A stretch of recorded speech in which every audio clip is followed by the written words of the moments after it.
what it makes me think? So if you think about the Taylor Swifts, the Spice Girls, whoever, their target audience, let's be real, are women. It is. Yeah. So why are they wondering so much about why is the desirability to men so important to them? If their target audience isn't if their listeners, if their fans are women and not men primarily, why are they caring about being desirable? Because we live in a patriarchal society. Yeah, so that is a subliminal message. It's it's not about the fans. It's about telling your fans that you need to care too about what men think. Welcome to The Scaries, brought to you by Racer Co. I'm Sky. And I'm Talitha. We are proudly broadcasting from Treaty 4 territory and the homeland of the Métis. In each episode, we tackle the alarming, inconceivable, questionable, shocking, and scary statistics relating to, impacting, and intervening with the lives of women and girls worldwide. You'll hear the scary truth, take away tools and tips, and learn about what you can do about it. And The Scary is an opportunity to raise awareness, share resources, and use our power as women and supporters of women to make real change. We'd like to note that, as always, the views expressed on this podcast are solely our own and for entertainment purposes only, and we could be sharing some content that could be triggering to you, so listen with caution. As straight, cisgender, white, able-bodied settler women, we are aware of the privilege that we have, and we want to use this platform to spread awareness about the scary reality that women from around the world face in different life situations. And why? Because sometimes nothing is scarier than being a woman.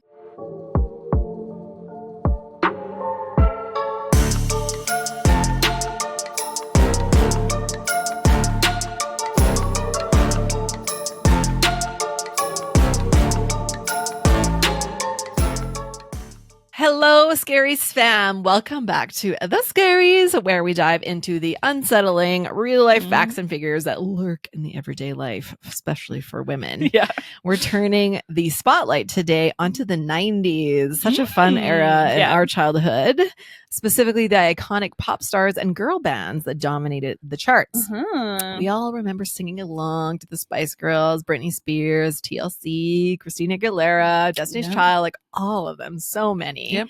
I don't know if there's that many girl bands anymore, bands in general. No. There are lots of solo artists. Yeah. That's interesting. Seems to be more like a boy thing. I mean, maybe in K-pop, I guess there's some girl groups, but it seems to be more like One Direction and I guess, the boys seem to still rule the stick roost together. Yeah.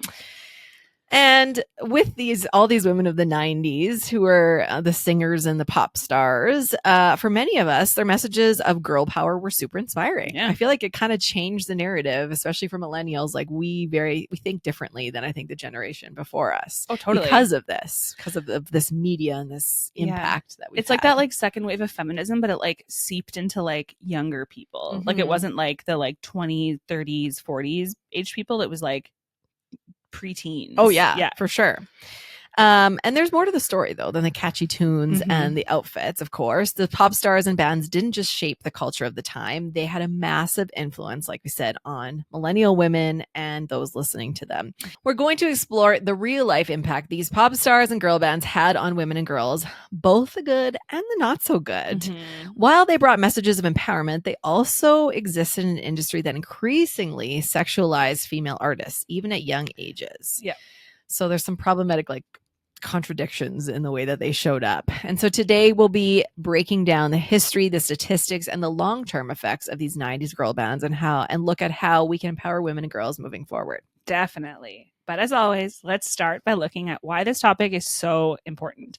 So on the surface, 90s girl bands and pop stars that gave us empowering anthems about independence and confidence and sisterhood.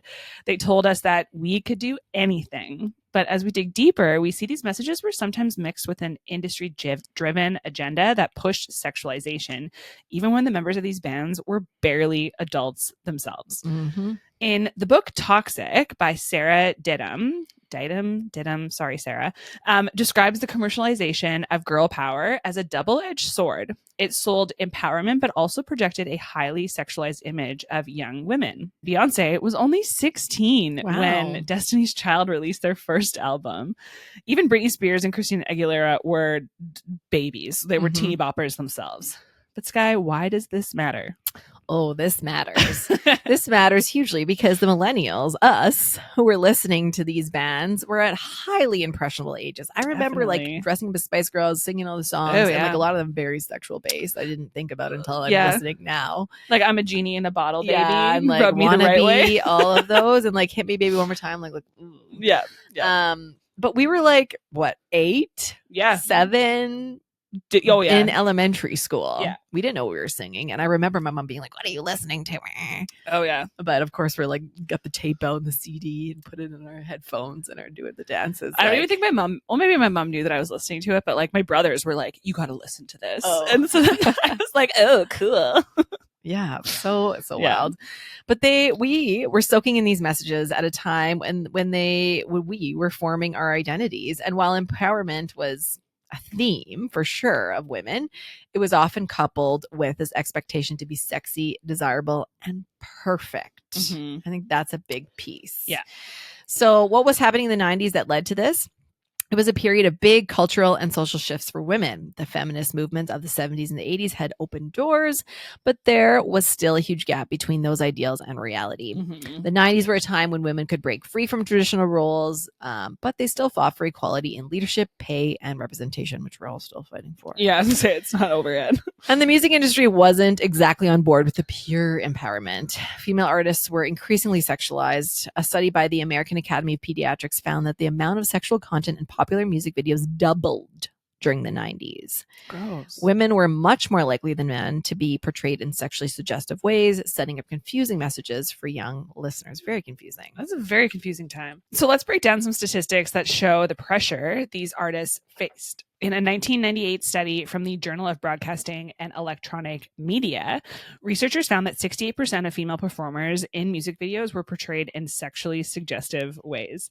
This often meant provocative outfits, suggestive dance moves, and lyrics focused on romantic and sexual relationships. Mm-hmm. And a content analysis of pop music from 1990 to 2000 found that over 60% of songs by female artists contained sexualized themes compared to only 30% of male artists. Weird. Girl bands were no exception. Songs like To Become One by the Spice Girls and Red Light Special by TLC made clear references to sexual relationships.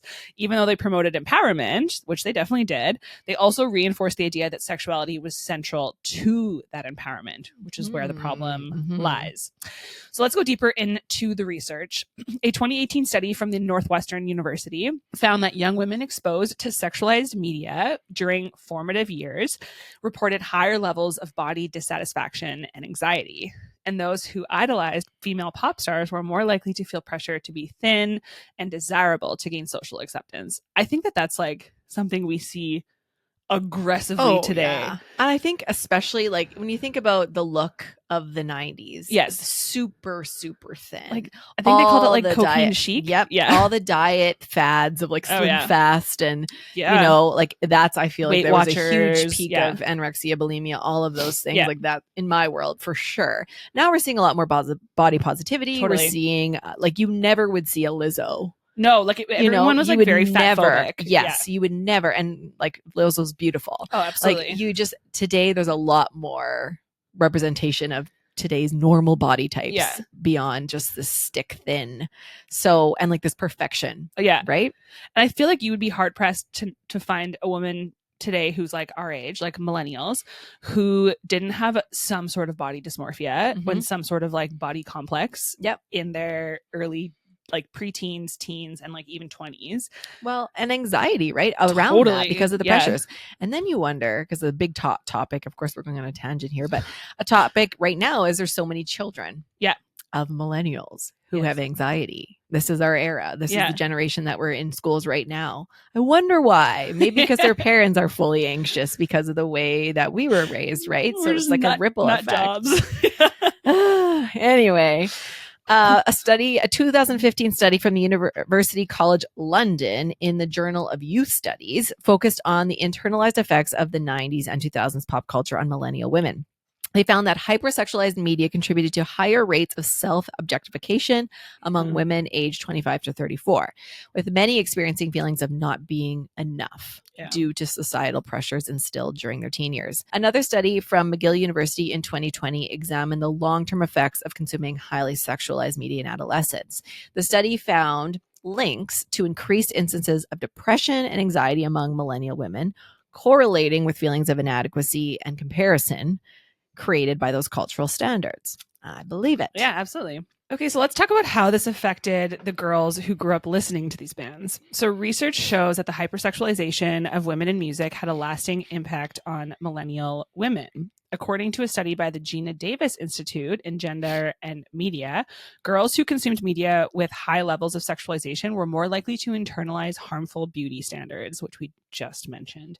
This led to increased body dissatisfaction, anxiety, and pressure to conform to societal expectations around appearance. During the height of the girl band era, a 1999 study found that 90% of teenage girls believed they were being judged more on their appearance than their abilities.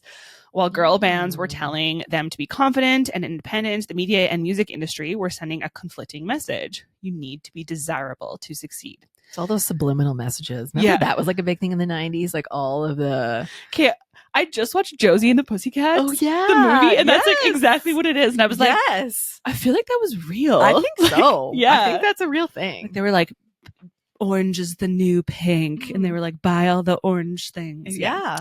Anyways, so subliminal messages were definitely a thing. Word on to you. Yep.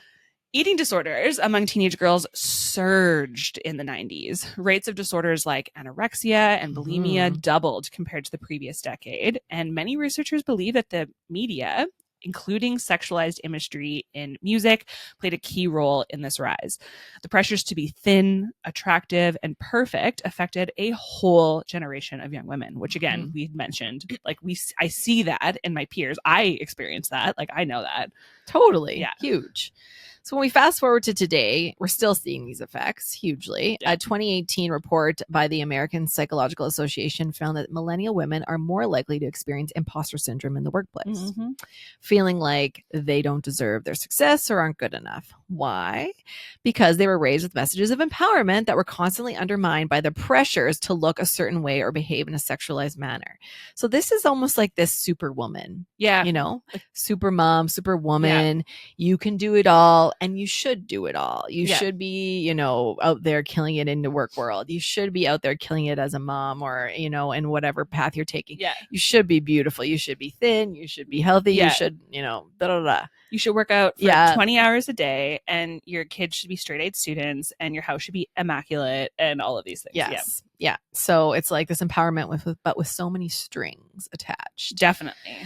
And it doesn't stop there. Yeah. A survey from 2021 revealed that 45% of millennial women still feel pressure to conform to specific beauty standards in the workplace. Yeah. They feel like they have to look a certain way to be taken seriously, and a direct consequence of growing up in an era where success and desirability were tightly linked. Yeah. Synonymous. Yes. So what does this translate to today? We have social media, which theoretically lets celebrities control their own narrative. I mean, celebrities and everybody, average Janes alike. But it's a double-edged sword. We're more connected than ever, which means that fans sometimes feel entitled to even more access. Take Chappell Roan, for example. She recently asked fans to respect her privacy off stage, which seems absolutely reasonable, right? Like, I feel like that's not an insane ask. But she still faced backlash for setting boundaries. And that's a pattern. Billie Eilish, too, has spoken about how every aspect of her appearance is picked apart by fans and the media. She like, your clothes are too baggy. And then like she wears something that's tighter and they're like, oh, what? She's like they just they can't leave her alone. And Taylor Swift's public, quote unquote, boy crazy label is another example. She's been open about how the media created a narrative around her love life, which affected her self-image. She recently spoke about reclaiming her narrative, but that took years of therapy and distance from the public eye. And yeah, like think about, I don't know if she's still away from that. Like think about now how big she is and she's become because of her relationship with Kelsey, whatever his Travis name is. Kelce. I'm not a football person, but like, Neither am I. right? Like, it's so much about their relationship, and you know, like people can't stay away from it. Yeah, and like all the football engaged? games are like all about them and their relationship, and it's just like huge. Yeah. So I don't think she's fully escaped that. No, unfortunately. And then there's also like already things of like, if they break up, like what album is she going to release? And like all just like ridiculous things that I'm like, leave her alone. Anyways, social media isn't better. A 2021 study from the Journal of Social Media in Society found that 60% of female celebrities feel more scrutinized online than they did from traditional media. Social platforms are like mini tabloids, with every user being a potential paparazzi. I feel like they can't even like go for dinner or like anything, because you're always worried about like someone's phone coming out and like filming you eating spaghetti, and you're like, and there's so much speculation, right? Oh, and like there's so much investigations and things that people are so invested in the lives of other people. I feel way more than before. Yeah, absolutely. Because it's so accessible. Like you're hearing and seeing about it everywhere, versus you have to like go to the grocery store to see a tabloid to know what was happening before. And unlike traditional media, social media comes with the real-time feedback. Like you said, comments, likes, DMs, this instant feedback loop can be relentless. Sarah Didham in her book suggests that while social media lets celebrities defend themselves, so they do have a little bit more like easy access to like kind of quickly respond if they need to, it also gives fans more access to critique, which can be exhausting to say the least. So how does the music of the 90s girls bands compare to what we see now? We kind of mentioned a couple of things, but the landscape of pop music has evolved for the better, I think. There are some clear parallels between the two eras, though. In the 90s, bands like the Spice Girls, Destiny's Child, TLC, they were leading the charge with these messages of girl power, independence, female solidarity. These are groundbreaking themes at that time, even though they were paired with this hypersexualized imagery and lyrics. But as we discussed earlier, this has led to mixed messages about what empowerment really looked like. Strong, but often tied to beauty and desirability. So when we look at today, what do we see? Well, fast forward to today, and girl bands are still championing empowerment, which is great, but the conversation around what that means has shifted. So groups like Little Mix and Fifth Harmony brought forward the girl power quote unquote girl power movement into the 2010s and 2020s with songs like Salute and Worth It, continuing the themes of independence and self-confidence. However, many of the same issues around sexualization remain. For instance, while these bands also promote self-love and strength, their music videos and performances often lean heavily on sexualized imagery, which, like, I will say, like, if you feel empowered and like, and like want to be sexualized and like want to show off your body and all of those things, that's amazing. But if like some music industry like head honcho is telling you to like wear something that you don't want to wear, you don't feel comfortable in or whatever, which is where I think like Billie Eilish becomes such a interesting topic, because she really like broke down a lot of that and like the negative part of it of like, I'm gonna wear whatever the fuck I want to wear and still be a huge star. And she is, and she's really doing it. But yeah, like you don't have to lean on sexualization and being sexualized and all of that if you don't want to. And I do feel like the lyrics, like when I think about lyrics, like even Taylor Swift and whatever, like they're not as sexual based. Like they're not, they could be about relationship, but it's not about like, let's two become one. Like it's that was very literal, whereas now I don't think it's like that. Yeah. Deep. I mean, and like, I feel like also if you're like, you want to sing about WAP, like sing about WAP and like do it. And I love that song. I was like, yeah, but also like, you don't need to have like weird subliminal messages of like, this is supposed to be like a sweet love song, but actually it's like a weird, like sexual thing. Anyways. A big difference now is that the conversation around body positivity and inclusivity is much louder. Yes. Today's girl bands are more likely to embrace different body types and encourage self-acceptance in a broader way, very much like Sky mentioned, Lizzo, and again, we said Billie Eilish and all those wonderful people. For example, Little Mix has been vocal about body image struggles and standing against online trolling, with members openly discussing their experiences with media pressure and mental health. This focus on diversity and body acceptance is a positive step forward compared to the narrow beauty standards of the 90s.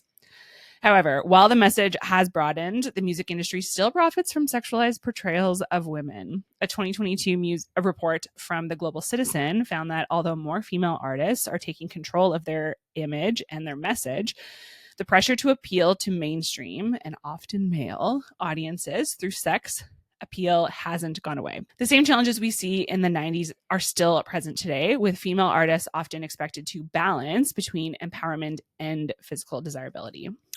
You know what? It makes me think. So if you think about the Taylor Swifts, the, Spice Girls, whoever, their target audience, let's be real, are women. It is. Yeah. So why are they wondering so much about why is the desirability to men so important to them? If their target audience isn't if their listeners, if their fans are women and not men primarily, why are they caring about being desirable? Because we live in a patriarchal society. Yeah, so that is a subliminal message. It's it's not about the fans. It's about telling your fans that you need to care too about what men think. Not because they need to care what men think because they want them to listen to them and buy their albums or whatever. Well, and I also would probably, I don't know what the stats are, but I'm sure majority of head honchos at record labels are men. Yeah. Making the decisions. Yeah. So, yeah. Ugh. Anyways, another notable shift is the influence of social media, like we said. So it's drastically, there's how many more social media platforms than there was in the 90s. I don't even know when did Facebook come out, 2004 or something. So it wasn't even around. That was the first one. It wasn't even around. It was MySpace, MSN. Yeah. Whatever else there was. Chat High Five. Yeah. Oh, yeah. Is that something? High Five was something. High Five? Yeah. I don't know. Anyways. Anyway, but nothing really compared to what we see today. But social media, today's girls bands have much more direct connection to their fans through platforms like Instagram, TikTok, you name it. This has created space for more personal conversations about body image, confidence, mental health. But it also means these artists are under constant scrutiny, which we talked about. Yeah. I think the cool thing about these things is because they're live and raw and there's personal accounts, you see a little bit more reality. Definitely. Yes, there's lots of filtering and editing and whatever that goes on social media, but we have a little bit more of a glimpse into the real life situations and what these people are feeling than what's always edited and written about them by other people in tabloids and whatever it is. Or even what's created in a music video. Yeah, they can control their own narratives a little bit more. Of course, they have producers and people to do their socials and all of that. But you see them talking, you see it coming from them versus being written third party. Yeah. So anyway, I think that's a key thing. While the 90s girls bands faced pressure from traditional media, today's girls bands are constantly navigating feedback from social media. So you can't win. No. Which they're subject to support and criticism in real time. But at the end of the day, both eras reflect the ongoing tension, still alive and well, between empowerment and sexualization in the music industry. Today's bands are pushing for more inclusive body positive messaging, but they still face many of the same pressures that existed in the 90s. And the challenge that remains, how do we redefine what empowerment looks like? It's a big question for women in the music industry without reinforcing the idea that they must be sexy or physically perfect. That is the biggest question, I think, is what does empowerment look like? Because we mentioned if you want to be sexual and you want to show off your body and all those things and you want to sing about WAP, do that if that makes you feel good and strong and everything else. But it's where does the line weave and where does it settle on women? I feel like you're damned if you do, you're damned if you don't. Yeah, and I also think let's focus on the talent. Do we need to put so many?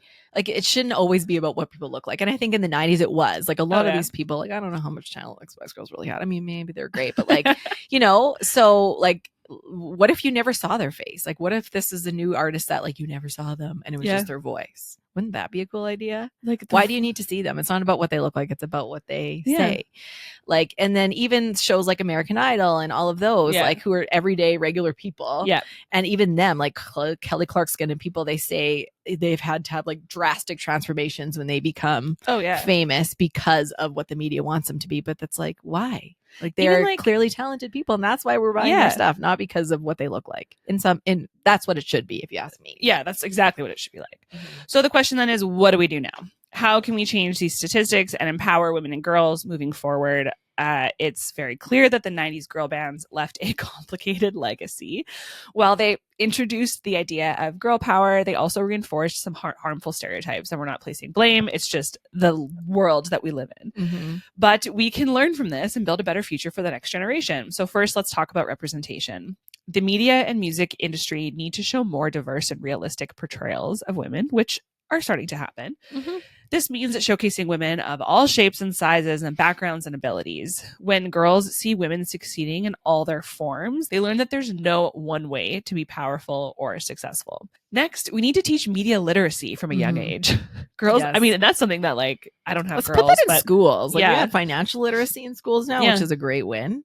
I think there should be media literacy in there too. Oh God, absolutely there should be. And like how to be a good human online and like a good citizen online. Like it's such a huge impact on Yeah. generations, and there's so much more media, like because of all the social media out there. That should be a thing. Let's put that in the school board election. When you're what are you gonna do about media Yeah. literacy for kids? Exactly. Maybe we should run for the school boards in the future. Maybe. You'll see us in politics one day. Probably. Yeah. Once our kids get a little bit bigger. Yeah. We'll not so needy. Anyways, girls today are growing up in a world where social media plays a huge role in shaping their self-image by teaching them to and this is also another little tangent. I feel like in the 90s, we all went through an awkward phase. Oh, yeah. There's like, no awkward phases now. No, everyone goes from like child to absolutely beautiful perfection, like flawless makeup and gorgeous hair. And I'm like, no. You need to have weird braces with like different colors on them. You need to like have frizzy hair and not understand how to do your hair yet. You need like all the acne, weird like no eyeliner makeup, situation because no one taught you and you're just figuring plucked it out. Eyebrows that still remain for me. You need I feel like it's character building. Yeah, I agree. Anyways, by teaching them to critically analyze what they see and what they hear in the media, we can help push back against harmful messages and unrealistic standards. And also those open conversations about mental health, body image, self-worth. It's crucial, very crucial. And this is not just for women, this is men too. Yeah. We need to create spaces where girls and boys and non-binary folks can talk about the pressures they face without judgment. Yeah. By encouraging honest discussions, we can help young people feel supported and empowered. And finally, we need systemic change. I mean, we need it in so many ways. It's not enough to tell girls that they can do anything. They need to see it to be it. Always. They need to see women breaking barriers in every field, from politics to business to media to entertainment. We need to continue advocating for equal pay, leadership opportunities, and protections against harassment and discrimination that allow women to succeed. Yes. So at the end of the day, 90s girl bands did something incredible. They gave a generation of girls like us permission to dream big and know that we could do it. We didn't need a man by our side to do it. But we also need to acknowledge the challenges we faced, and continue to face, and the mixed messages that are still being sent. By learning from this, we can create a future where women and girls are truly empowered to be themselves without the pressure to fit into someone else's idea of success. So with that, thank you for joining us today as we confronted the very terrifying but real life statistics impacting women and girls, and specifically those in the media spotlight. Please share this episode, rate and subscribe wherever you are listening, and stay tuned for more ways to make a positive impact. Together, we can make the world a little less scary for women and girls. And follow us on Instagram at RacerCo and at scaries.podcast, and on TikTok at RacerCo. And remember that change starts with awareness and action. Thank you so much for being part of the Scaries community and making this world a little less scary to exist as women. Bye.